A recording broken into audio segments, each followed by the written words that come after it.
Torchlight is going to be a supremely polarising game. I don't think it's hyperbolic to say that Torchlight is going to be the most completely polarising game in the history of everything ever. In fact, that's probably an understatement.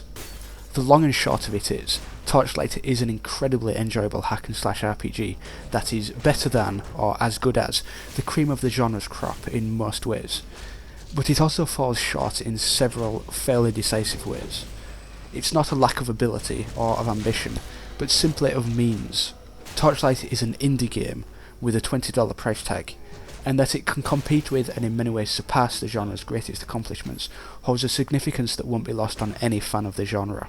But it does fall short in several decisive ways, not the least of which being that there is no multiplayer. The entire hack and slash genre is predicated on the fact that killing goblins is more fun with friends. It has been ever since Gauntlet, or to go beyond the medium, since Dungeons and Dragons, and it will be for all time. For many people, single player hack and slash RPG is the foulest of oxymoronic terms, and I'm sure there'll be a huge number of people who will never be able to reconcile their desire to play this game with their refusal to play by themselves.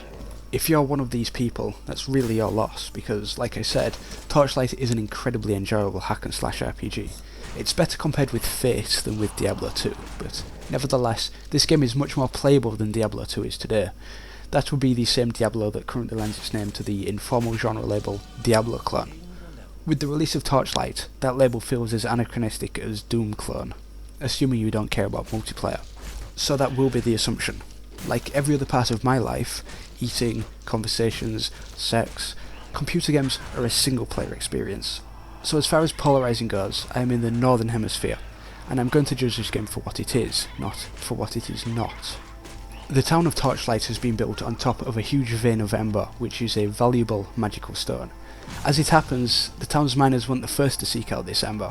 There are in fact several layers of ruined civilization, each built on top of the last and all drawn to this precious stone.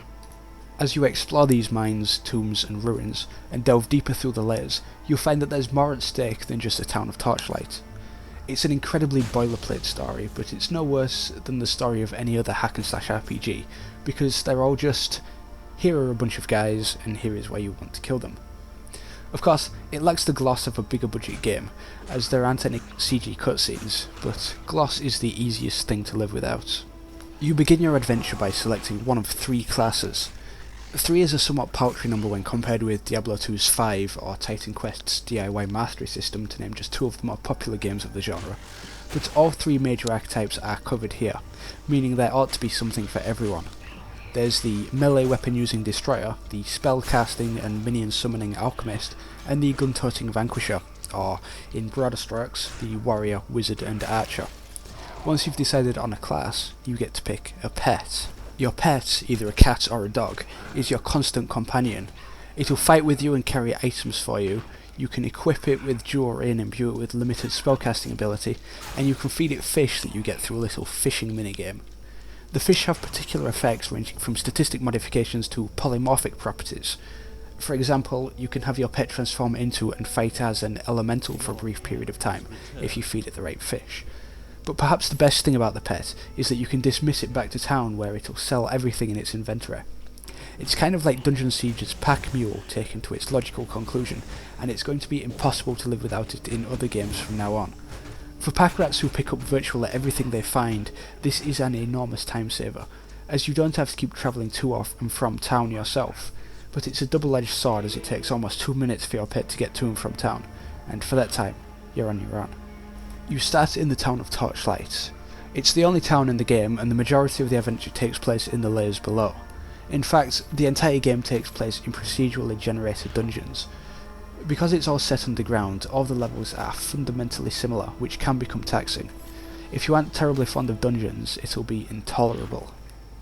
The dungeon theme does change every 50 minutes or so, though, and their layout is randomised. You'll go from mines to jungle ruins to a dwarven forge and more, but although every theme has its own distinct look and stable of enemies, every area feels the same, and it's much easier to burn out in this game than in its peers, if you're the type to play for hours on end.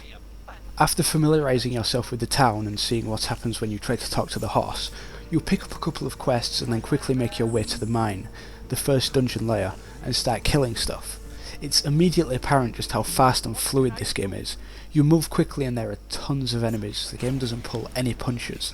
After the sluggish Titan quest, Torchlight is a pleasure to play.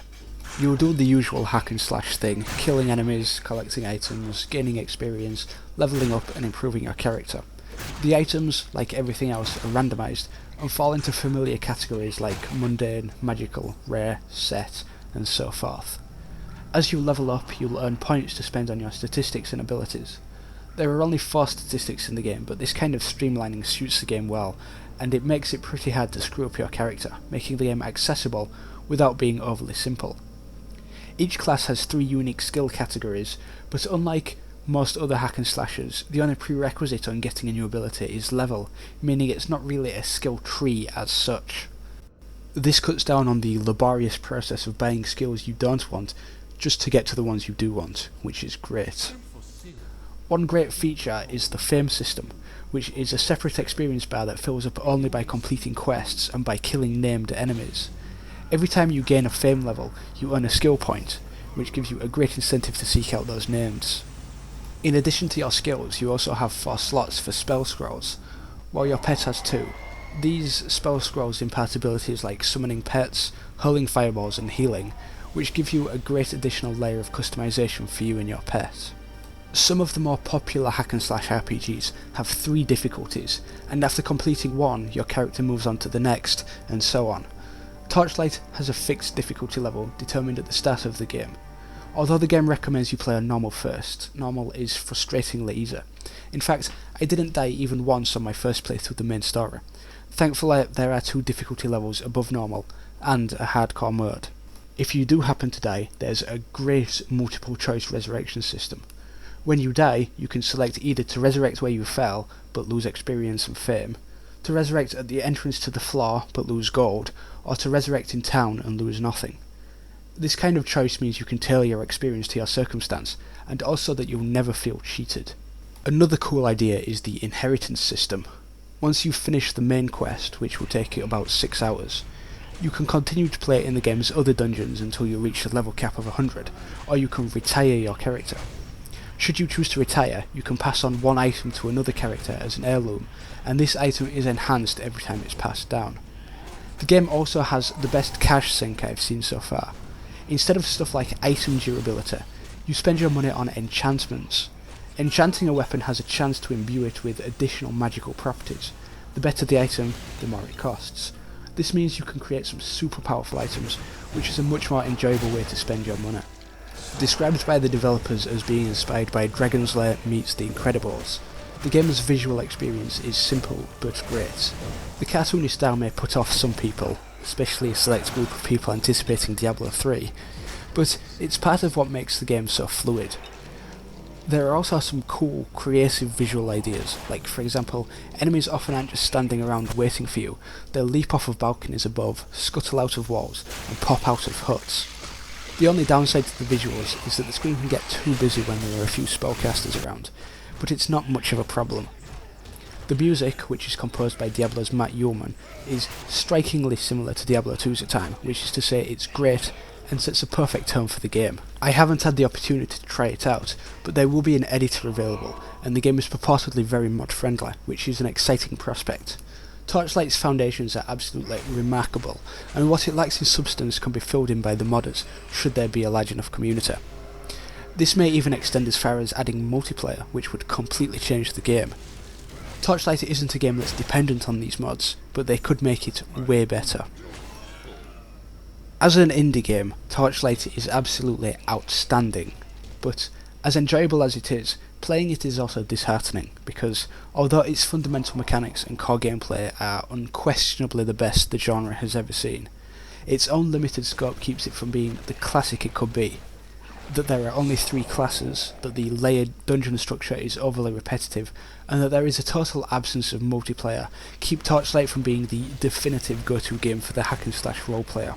But judged on its own merits, and remembering that it is a $20 indie game, Torchlight is an excellent game.